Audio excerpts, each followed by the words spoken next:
Hi, Brian. Can you tell me how this all started? And how did you come to know Dan? I got into grad school in micro, and Dan and I were in the same cohort. Uh, we rotated into Dr. Thompson's lab. She was known for being a pretty big micromanager, and Dan tried to convince me into joining the lab with him. Um, I think he was worried about her style, and I thought it would be the best way for me to grow. The questions were interesting, so I joined. Um, Dan was pretty insecure. Always wanted to feel like he was the smartest in the room. Wanted to assert his dominance over people, and so he would uh, always make these jokes at my expense, or say these just really crude things. He would say things like, "Oh, you look like a snack today," or "I want to fuck you," things like that. Um, I just remember thinking like, "Oh, this is an abrasive guy. He's got a crude sense of humor," but um, I didn't want to cause any problems, so I just kind of went with it. Um, Dr. Thompson fostered this environment of just really high stakes competition. Always having she displayed a lot of favoritism. It changed from week to week, and it really made it difficult to talk to her about anything, including science, because everything was black and white with her. Um, so I think that was how the harassment accumulated, because it developed slowly over time. Could you talk a little bit more about how the harassment escalated over time?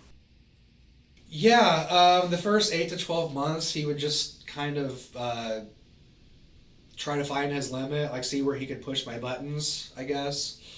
Whether it was with the comments, or sort of making fun of me in front of our friends. Doing what he could just to um, push me. Um, but in the third or fourth year, that was when the sexual harassment started. Um, he would do things like start to touch me, my shoulder at first, but then he would, grab my ass, or stand so close to me that I could like feel his breath on my neck. Um, and he never did any of this in front of Dr. Thompson, but he might kind of make jokes about my appearance, and she would just sort of laugh it off. And then about, well, in my around that time, we had a department social, and by this point, it was really I was just really uncomfortable being around him, so I was on the other side of the room, against a wall, and a ping pong ball rolled over to me, and so I bent over to pick it up, and that's when he grabbed my ass in front of everyone, and nobody said anything. Um, I was at my breaking point. It went from there to where he started to get more bold, I guess. He would do things like put his crotch in front of my face, or for lack of a better word, he would grab my crotch. Um, he would almost start to stalk me. ask me questions like where I was going or what I was doing. And anytime I would like get up and put on my coat, he'd ask, "Where are you going? Why wasn't I invited?" Things like that. Um, and it just got to a point where I couldn't take it anymore, and I finally um, went to report it to Dr. Thompson. Um, I told her I didn't want her to report it, but she said that she had to, and that's when things got crazy. Um, because we were both students, um, the Office of Equal Opportunity didn't want to treat Dan like an employee where, you know, he would be banned from campus or anything like that, but uh, we had to fill out these Google calendars so that we were never in the lab at the same time or on campus at the same time. Like, if we had to be in the lab on a weekend or, we couldn't use the same bathroom, I wasn't allowed to talk about it anymore because then it was seen as like bullying or ganging up on him or something like that.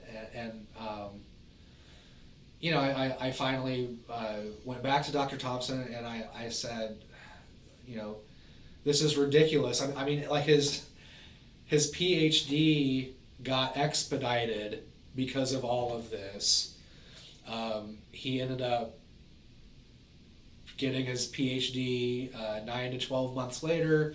Found a job at a biotech firm where his history didn't follow him. Um, but when I said, how crazy that was, Dr. Thompson said that he deserved his PhD because he was a really good student and just really invalidated my feelings about the harassment and about the PhD process, and it just really took the wind out of my sails. I'm sure that in retelling it at this moment, it brings up some emotions.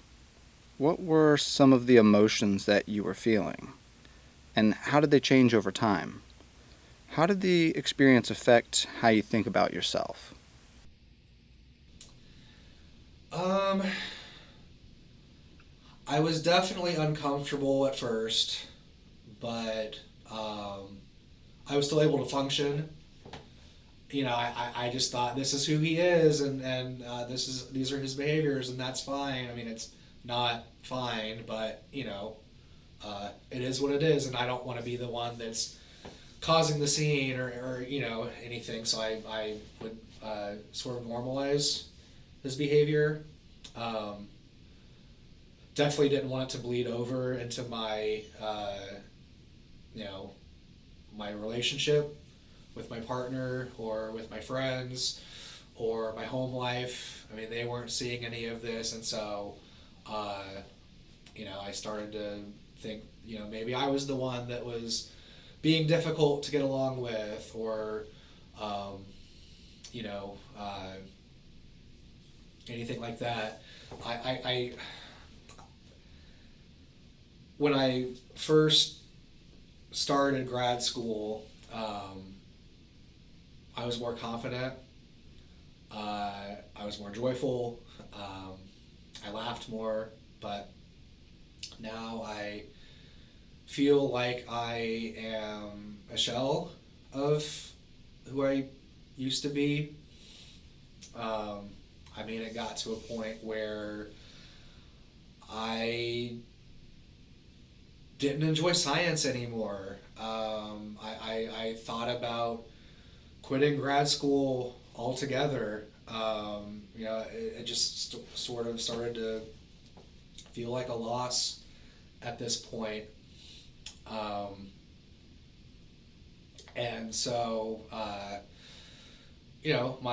my partner and I are doing okay. Um, I wasn't good for a while.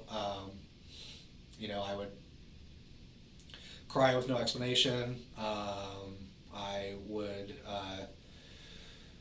just not be able to verbalize anything that was going on. But you know, we're still together. We're engaged now, but because I felt like I was being gaslit, it wasn't something that I wanted to talk to her about every day, really at all. Um,